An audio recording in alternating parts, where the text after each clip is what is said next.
There is a moment, a single quiet moment, that the narcissist never sees coming. It does not arrive with screaming. It does not arrive with threats. It does not arrive with one final explosive argument that shakes the walls of the home you once tried so desperately to protect. No, it arrives in silence. It arrives in the stillness of a soul that has finally finished translating itself for someone who was never going to understand the language. It arrives the day the super empath stops crying, stops explaining, stops defending, stops hoping, and simply looks at the person they once would have died for and feels absolutely nothing. Not hatred, not rage, not longing, nothing. And if you are watching this right now, somewhere deep inside you, you already know exactly what I am describing, because you have either lived this moment or you are walking toward it. Before we go any further into the psychology of what happens when a super empath finally walks away, I want you to do something for yourself. Subscribe to this channel. Not for me, for you. Because what you are about to hear is the kind of truth that will rewire the way you see your pain, your patterns, and your power. And you deserve to keep being reminded that you are not crazy, you are not too much, you are not broken, you are awakening, and awakenings need a place to return to. To understand the day the super empath walks away, you have to first understand who the super empath actually is. The super empath is not just a sensitive person. The super empath is a deeply intuitive being whose nervous system was wired, often through early experiences, to read the unspoken, to feel the unfelt, to anticipate emotional shifts before they fully arrive. The super empath is the one who learned, long before adulthood, that love must be earned through usefulness, through understanding, through emotional labor. And that is precisely why the narcissist found them so intoxicating in the first place. Because the super empath does not just love, the super empath absorbs, the super empath holds, the super empath rebuilds people from the inside out without ever being asked, without ever being thanked, and often without ever being seen. And to a narcissist who is internally hollow, internally fractured, internally starving for a reflection that makes them feel real, the super empath is the most addictive substance on earth. But here is the part most people will never tell you. The narcissist does not actually love the super empath.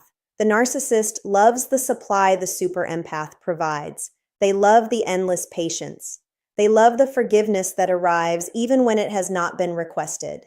They love the way the super empath will twist their own reality, deny their own instincts, and silence their own pain just to keep the connection alive. The narcissist is not loving you. The narcissist is feeding on you. And for a long time, you allowed it, not because you were weak, but because you were wired to believe that love means saving someone, even when that someone is the one drowning you. Now let us talk about the trauma bond, because no one walks away from a narcissist without first understanding the invisible chain that kept them tied to the wound. A trauma bond is not love. A trauma bond is a neurochemical addiction created through intermittent reinforcement. The cruelty followed by the kindness, the silence followed by the affection, the devaluation followed by the brief, intoxicating return of the person you thought you fell in love with. Your nervous system learns to crave the relief that comes after the pain, and that craving feels like love, but it is not love. It is survival dressed up in romance. It is your body confusing peace with the temporary absence of danger. And every time the narcissist gave you a crumb of warmth after a storm of cruelty, your brain released a flood of chemicals that made you believe, if I just hold on a little longer, if I just love a little harder, if I just understand a little deeper, the good version will stay. But the good version was never a version. It was a mask. It was bait. It was the hook. And then one day, something shifts. The super empath does not always know the exact moment, but the shift is unmistakable. It is the day the tears do not come. It is the day the apology arrives and lands on deaf ears. It is the day the gaslighting is met with a quiet, internal knowing instead of frantic self-defense. It is the day the super empath looks at the narcissist mid-manipulation and realizes with a stunning clarity that they are watching a performance they have seen 1,000 times. And suddenly, the performance is not frightening anymore. It is not heartbreaking anymore. It is not even sad anymore. It is just predictable. And the moment something becomes predictable, it loses its power.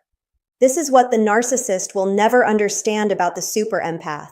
The super empath does not leave because they stopped loving. The super empath leaves because they finally started loving themselves enough to stop accepting a counterfeit version of love from someone who was never capable of the real thing.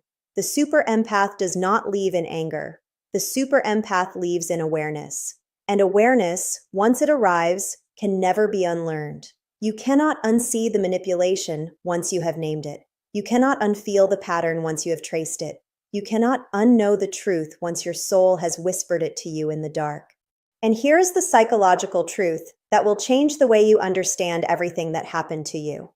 The narcissist does not fear your anger. The narcissist does not fear your tears. The narcissist does not fear your threats to leave because they have heard those threats before and watched you return every single time. What the narcissist fears more than anything in this world is your indifference, because indifference is the one emotion they cannot manipulate. Indifference cannot be guilt-tripped. Indifference cannot be love-bombed. Indifference cannot be triangulated, smeared, or gaslit back into compliance. Indifference is the death of the supply. And without supply, the narcissist is forced to face the one thing they have spent their entire life running from: themselves. When the super empath truly walks away, something terrifying begins to happen inside the narcissist. At first, there is disbelief. They cannot fathom that the person who tolerated everything has suddenly tolerated nothing. They cycle through their usual scripts. The charm returns. The promises return. The tears, real or rehearsed, return. The flying monkeys are dispatched. The smear campaign begins. The hoovering attempts roll in like clockwork, perfectly timed, perfectly worded, perfectly designed to find the one crack in your resolve that they spent years carefully studying. But this time, there is no crack. Because the super empath did not just leave the relationship. The super empath left the version of themselves who could be reached by those tactics. And that version is gone, forever. And as the days turn into weeks and the weeks turn into months, the narcissist begins to experience something they have spent their entire existence avoiding. The narcissistic collapse, the quiet, internal unraveling that happens when the mirror they used to see themselves in is finally taken away.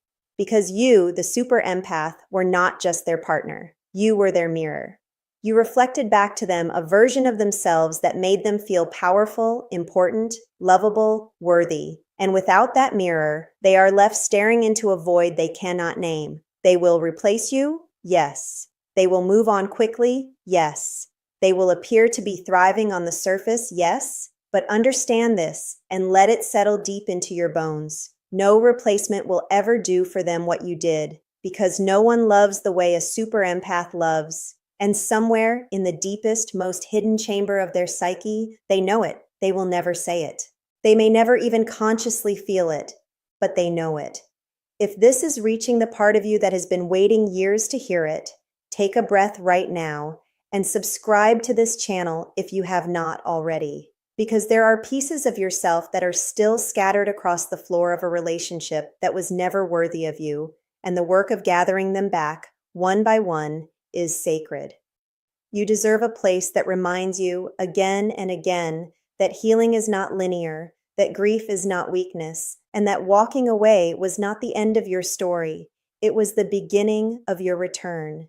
Now let us talk about what happens inside the super empath after the walk away, because no one prepares you for this part. No one tells you that leaving the narcissist does not feel like freedom on day one. No one tells you that the silence will feel deafening before it feels healing.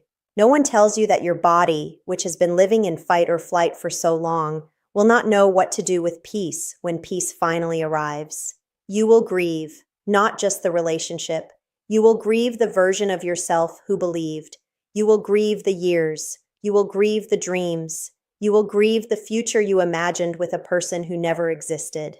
And that grief is not a sign that you made the wrong decision. That grief is the price of clarity. That grief is the soul finally being allowed to feel what it was forced to suppress in order to survive. And slowly, almost imperceptibly at first, something begins to return. Your intuition, which had been silenced for so long, begins to whisper again. Your laughter, which had become performative, becomes real again. Your appetite, your creativity, your curiosity, your sense of self, all the parts of you that were slowly drained away under the weight of someone else's chaos, begin to come home. You start to remember what you used to love before you became someone's emotional rehabilitation center. You start to recognize the face in the mirror again, and one day you catch yourself laughing at something small, something ordinary, and you realize you have not thought about them in hours, then days, then longer. And that is the moment you